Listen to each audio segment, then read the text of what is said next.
Hi everyone, welcome back to my channel. Thumbnail দেখে সবাই বুঝতেই পেরে গেছো আজকের ভিডিওটা কী নিয়ে হতে চলেছে।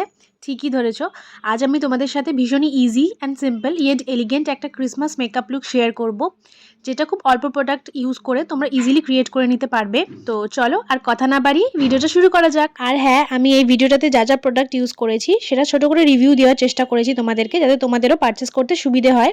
তো চলো লেটস গেট স্টার্টেড। তো প্রথমে টোনার ইউজ করছি। আমি এখানে উইশ কেয়ারের এই রোজ ওয়াটারটা টোনার হিসেবে অ্যাপ্লাই করছি। এরপর ইউজ করবো ময়শ্চারাইজার। মামা আর্থের এই বিটরুট হাইড্রেশন ময়শ্চারাইজারটা অ্যাপ্লাই করে নিচ্ছি। এটা ভীষণই ভালো একটা ময়শ্চারাইজার, স্কিনটাকে খুব সুন্দরভাবে হাইড্রেটেড অ্যান্ড প্লাম্পি করে দেয়। আর বেস্ট পার্ট হলো আমি এটা অ্যাজ আ ফ্রি গিফট পেয়েছিলাম পার্পল থেকে, তাও আবার ফুল সাইজ। আচ্ছা, এরপর আসছি মোস্ট ইম্পর্টেন্ট স্টেপ, সানস্ক্রিন। এখানে আমি পিলগ্রিমের 2% নায়াসিনামাইড গ্লো সানস্ক্রিনটা ইউজ করছি 2 ফিঙ্গার রুল ফলো করে। আচ্ছা, আরেকটা কথা বলে রাখি, কোনোরকম রুল যে ফলো করতেই হবে তার কোনো মানে নেই।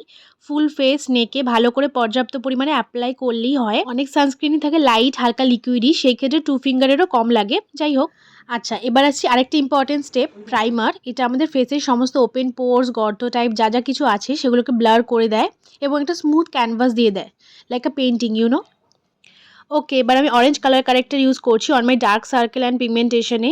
এই স্টেপটা কিন্তু ম্যাজিকের মতন কাজ করে। তোমাদের যদি ডার্ক সার্কেল আর পিগমেন্টেশন থেকে থাকে, তার উপর যদি ডিরেক্ট ফাউন্ডেশন আর কনসিলার ইউজ করো, তাহলে কিন্তু মেকআপ আনইভেন এবং গ্রে লাগবে কিছুক্ষণ পরেই, যেটা দেখতে খুব বাজে লাগে। ওকে, অনেক জ্ঞান দিলাম। তো এবার আসা যাক ফাউন্ডেশনে। আমি এখানে মিস ক্লিয়ারের ফাউন্ডেশনটা ইউজ করছি। আমার শেড হলো MT03 ক্যারামেল। এটা খুবই অ্যাফোর্ডেবল একটা মিডিয়াম কভারেজ ফাউন্ডেশন। এটার ফিনিশটাও খুব সুন্দর আর ফেসটাকে অনেক গ্লোই করে দেয়। আর এটার প্রাইস ভীষণই রিজনেবল। আই থিঙ্ক 250-300-র মধ্যে তোমরা এটা পেয়ে যাবে ডিসকাউন্ট দিয়ে নায়কাতে। যদি এরকম রেঞ্জের মধ্যে তোমরা কোনো ফাউন্ডেশন খুঁজছো, তো ডেফিনেটলি এটা পারচেস করে দেখতে পারো। আচ্ছা, এটাকে ডট ডট করে ফুল ফেস অ্যান্ড নেকে অ্যাপ্লাই করে মেকআপ ফিক্সার স্প্রে করে ড্যাম বিউটি ব্লেন্ডার দিয়ে ড্যাব ড্যাব মোশনে ব্লেন্ড করে নেব। ড্র্যাগ কিন্তু একদম করব না, এতে প্রোডাক্ট স্কিনে বসবে না ভালো মতন, বরং উঠে উঠে যাবে এবং ইভেনলি ব্লেন্ড কিন্তু হবে না। তো এরকম একটু সময় নিয়ে ড্যাবিং মোশনে ব্লেন্ড করে নেব। এরপর কনসিলারে আসা যাক। আমি এখানে সুগার কসমেটিক্সের কনসিলার ইউজ করছি। আমার শেড হলো 45 কন প্যানা। যদিও তোমরা দেখতেই পাচ্ছ ফাউন্ডেশন অলমোস্ট সব কিছু কভার করে দিয়েছে, আর কনসিলার সেভাবে দরকার নেই, বাট স্টিল একটু বেশি কভারেজের জন্য একদম অল্প করে অ্যাপ্লাই করে নিচ্ছি আন্ডার আই, ফোরহেড, নোজ, চিন এবং আইয়ের আপার লিডেও, কারণ একটু পরেই আই মেকআপ করবো, তো তার জন্য বেসটাকেও ক্রিয়েট করে রাখলাম। এরপর মার্সের সেটিং পাউডার দিয়ে আন্ডার আইজ এবং মাউথের কর্নারে স্মাইল লাইন্স এসব জায়গা বেকিং করে রাখবো কিছুক্ষণ, কারণ এই জায়গাগুলো সবচেয়ে বেশি ক্রিজ হয়। তারপর আসছি ব্লাশ অ্যান্ড কন্ট্রোরে। ইবা কসমেটিক্সের এই ব্লাশটা ইউজ করছি। এটা শেড হলো আই থিঙ্ক, আমার এই মুহূর্তে মনে পড়ছে না, আমি স্ক্রিনে মেনশন করে দেবো। তো চিক, নোজ, চিনে ব্লাশ অ্যাপ্লাই করে একটা ব্লেন্ডিং ব্রাশ দিয়ে ব্লেন্ড করে নিয়েছি। দেন কন্ট্রোরে আসছি। হার্শ অ্যান্ড শার্প কন্ট্রোর আমি করছি না, এই সুগারের 3-in-1 প্যালেট থেকে কন্ট্রোর শেডটা ইউজ করছি। It's more like bronzer on my face. ফেসটাকে একটু স্লিম অ্যান্ড একটা স্ট্রাকচার দিয়ে দেয়, আর নোজটাকেও হালকা কন্ট্রোল করে নেব। আমার ভোতা নাকটাকে অনেকটা শার্প করে দেয়। আচ্ছা, এবার সমস্ত ক্রিম প্রোডাক্ট আমার ইউজ করা হয়ে গেছে। এবার ফুল ফেস কম্প্যাক্ট দিয়ে সেট করে নেব। আমি এখানে NYB এর কম্প্যাক্টটা ইউজ করছি। আমার শেড হচ্ছে 5 ক্যারামেল। আচ্ছা, আমি একটু আমার শেড রেফারেন্সটা দিয়ে দিই। আমার শেড রেফারেন্স বলতে ফিটমিতে, মেবলিন ফিটমিতে আমার শেড হচ্ছে 332 গোল্ডেন ক্যারামেল, মেবি ওই শেডটার নাম 332 গোল্ডেন ক্যারামেল।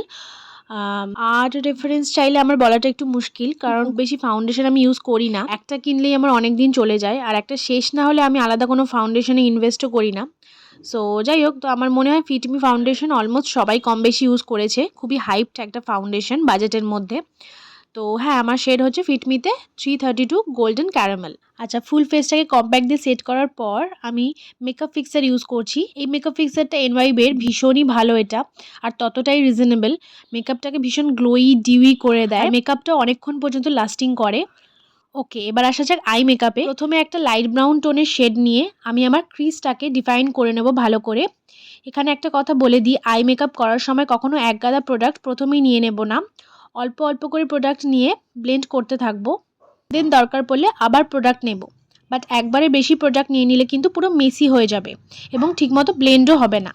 এরপর একটা ডিপ ব্রাউন শেড নিয়ে আইয়ের আউটার কর্নারে প্লেস করব, ভি শেপ করে ব্লেন্ড করব, এভাবে একটা শার্প স্ট্রাকচার অ্যাড হবে এতে। এরপর একটা রেড শেড নিয়ে আইয়ের ইনার কর্নারে অ্যাপ্লাই করব, শুধুমাত্র ইনার কর্নারেই অ্যাপ্লাই করব, আইলিডে নয়। এরপর লাস্টে হালকা করে মিডল আইলিডের দিকে ড্র্যাগ করে দেব।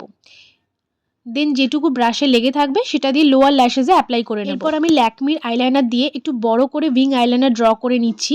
মিডিল আইলিড থেকে লাইনারটা ড্র করব, বেশি মোটা করে ড্র করব না, লাইক দিস। আর এই 100 টাকা ল্যাকমির আইলাইনার তো আমার all time favourite. I think এটা প্রত্যেকে একবার না একবার ইউজ করেছেই সবাই। আচ্ছা, এরপর হোয়াইট কাজল ওয়াটার লাইনে পরে নিচ্ছি। একটা ডান, আমি আরেকটা অফ ক্যামেরায় করে নিচ্ছি। এতটাই সহজভাবে যদি হয়ে যেত কতটা ভালো হতো, তাই না? আচ্ছা, এরপর আমি মাস্কারা অ্যাপ্লাই করে নিচ্ছি। এটা সুইস বিউটির মাস্কারা। এটার প্রাইস পড়েছিল 200-এর মতন। খুবই অ্যাফোর্ডেবল মাস্কারা। এই প্রাইসে যথেষ্ট ভালো ভলিউম অ্যাড করে দেয় ল্যাশেসে। আমি 3-4 কোট করে অ্যাপ্লাই করি ফর দ্যাট ফলসিজ এফেক্ট। মাস্কারা পরতে গিয়ে দেখো আমি একটা মেস ক্রিয়েট করে দিলাম। তো যাই হোক, এরকম হলে একদম আপসেট হবে না। মাস্কারাটাকে একটু শুকোতে দেবে, দেন আইব্রাউ সেট করার যে কোনো স্পুলি দিয়ে ওটাকে রিমুভ করে ওর ওপর অল্প করে ফাউন্ডেশন আর কনসিলার ব্লেন্ডার দিয়ে ড্যাব ড্যাব করে দেবে।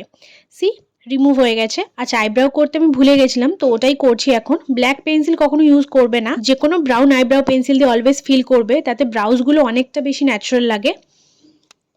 এরপর আসা যাক লিপসে। মার্সের এই ব্রাউন লিপ লাইনারটা দিয়ে লিপটাকে ভালো করে লাইন করে নিচ্ছি। হালকা ওভারলাইন করে ড্র করছি যাতে প্লাম্পি অ্যান্ড জুসি লাগে লিপটা। আর এরপর ফেসেস ক্যানাডার এই মিনি রেড লিপস্টিকটা পরে নিচ্ছি। ক্রিসমাস মেকআপ লুক, আর বোল্ড রেড লিপস না হলে হয়। দেন লিপস্টিক পরে নিয়ে এরপর হাইলাইটারে আসছি। সুগারের ওই 3-in-1 প্যালেটটা থেকেই হাইলাইটারটা ইউজ করছি আমার ফেসের হাই পয়েন্টসগুলোতে আর আইজের ইনার কর্নারেও। এটার সাথে সাথেই আমার মেকআপটাও ফুল কমপ্লিট। ওয়েট একবারে জুয়েলারি পরে তোমাদেরকে দেখাচ্ছি ফুল লুকটা। তো বলো সবাই কেমন লাগছে? ক্রিসমাসে সবারই কোথাও না কোথাও ঘুরতে যাওয়ার প্ল্যান থাকেই, তখন ডেফিনেটলি এই ইজি মেকআপ লুকটা ক্রিয়েট করে নিতে পারো তোমরা। আর তোমাদের এই মেকআপ লুকটা কেমন লাগলো অবশ্যই কমেন্ট করে জানিও। আর কিছু ভুল ত্রুটি হলে সেটাও জানিও, আমি অবশ্যই নজর দেবো তাতে। আর এতদূর ভিডিওটা দেখলেই যখন, প্লিজ একটা লাইক করে দিও। আর এরকম আরও নতুন নতুন ভিডিওর জন্য চ্যানেলটাকেও সাবস্ক্রাইব করে রেখো। দ্যাটস ইট, দেখা হচ্ছে নেক্সট ভিডিওতে। আজকের মতন টাটা।